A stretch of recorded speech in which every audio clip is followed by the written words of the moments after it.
नमस्कार शेतकरी बांधवांनो, मी ॲग्रिकॉस प्रतिभा रोकडे आपलं ॲग्रोवड या चॅनलवरती स्वागत करते। तर शेतकरी बांधवांनो, सध्या भरपूर शेतकऱ्यांनी रब्बी हंगामामध्ये गावरान कांद्याची लागवड केलेली आहे। तर गावरान कांद्यासाठी आपण खत नियोजन कशा पद्धतीने केलं पाहिजे, पहिला खताचा डोस कोणता टाकला पाहिजे याबद्दलची सविस्तर माहिती मी तुम्हाला आजच्या व्हिडिओच्या माध्यमातून सांगणार आहे। तर आपला व्हिडिओ तुम्ही शेवटपर्यंत व्यवस्थित बघा, जेणेकरून तुम्हाला सविस्तर माहिती होईल। आणि आता सध्या काय होत आहे की आपल्या मालाचे पैसे हे खूप कमी होत आहे आणि खर्चच आपला त्यापेक्षा जास्त होत आहे। तर आपण कमीत कमी खर्चामध्ये आपण खत नियोजन कशा पद्धतीने केलं पाहिजे, खत व्यवस्थापन कशा पद्धतीने केलं पाहिजे, फवारण्यांचं नियोजन कशा पद्धतीने केलं पाहिजे याबद्दलची ही सविस्तर माहिती मी तुम्हाला सांगणार आहे। तर चला आपण व्हिडिओला सुरुवात करूयात। व्हिडिओला सुरुवात करण्याआधी जर तुमची इतर पिकांबद्दल काही प्रश्न असतील, काही समस्या असतील तर त्याही नक्की मला कमेंटमध्ये कळवा, यावरती नक्कीच मी रिप्लाय करेल।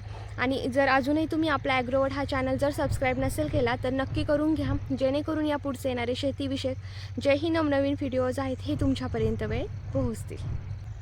तर शेतकरी बांधवांनो, कांद्यासाठी पहिलं खत व्यवस्थापन करत असताना कोणत्या गोष्टी लक्षात घेणं गरजेचं आहे हे सर्वात अगोदर आपण जाणून घेऊयात।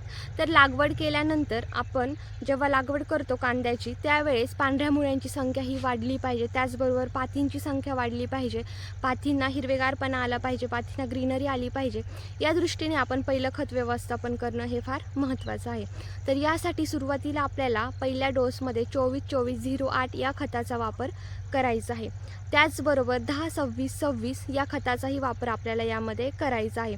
हे दोन खत एकत्रित करत असताना आपल्याला यामध्ये मायक्रोन्यूट्रिएंटचाही वापर आवश्यक करायचा आहे। तर आता आपण जाणून घेऊयात की 10-26-26 किंवा 24-24-08 हे खतं का वापरायचे। तर शेतकरी बांधवांनो, यामध्ये फॉस्फरसची मात्रा ही भरपूर आहे। NPK जे नायट्रोजन, फॉस्फरस आणि पोटॅशियम जे लागत असतं आपल्या पिकांना, हे चांगल्या प्रकारे या खतांमध्ये उपलब्ध आहे। त्याचबरोबर 24-24-08 जे आहे यामध्ये सल्फरचंही प्रमाण आहे। तर यामुळे आपल्याला वेगळे खतं घेण्याची काही गरज पडत नाही। तर हे दोन खतं तुम्ही कॉम्बिनेशनमध्ये घेतले आणि त्यानंतर जर मायक्रोन्यूट्रिएंटचा वापर तुम्ही यामध्ये केला तर खूप छान पद्धतीने पांढऱ्या मुळ्यांची संख्या असेल, पाथींची संख्या असेल, ही खूप छान पद्धतीने वाढली जाणार आहे। आणि सुरुवातीला हेच आपण म्हणजे सुरुवातीला झाडाची चांगली डेव्हलपमेंट होणं हे गरजेचं आहे, कारण त्यानुसारच आपलं पुढे जाऊन उत्पन्न हे अवलंबून असतं। तर यासाठी आपल्याला पहिला खत व्यवस्थापन करत असताना हे 3 खतं एकत्रित करून टाकणं हे फार महत्त्वाचं आहे। तर आता मायक्रोन्यूट्रिएंट घेत असताना तुम्ही आपल्या मार्केटमध्ये किंवा जवळच्या दुकानामध्ये जे मायक्रोन्यूट्रिएंट उपलब्ध आहे ते तुम्ही घेऊ शकता, किंवा ध्रुवी गोल्ड म्हणून एक मार्केटमध्ये मायक्रोन्यूट्रिएंट उपलब्ध आहे तेही तुम्ही घेऊ शकता, त्याचेही रिझल्ट अतिशय भारी आहेत। परंतु 24-24-08 आणि 10-26-26 या खताचा वापर तुम्हाला आवश्यक करायचा आहे आणि हे खतं तुम्हाला मार्केटमध्ये इझिली अवेलेबल होतील, उपलब्ध होतील।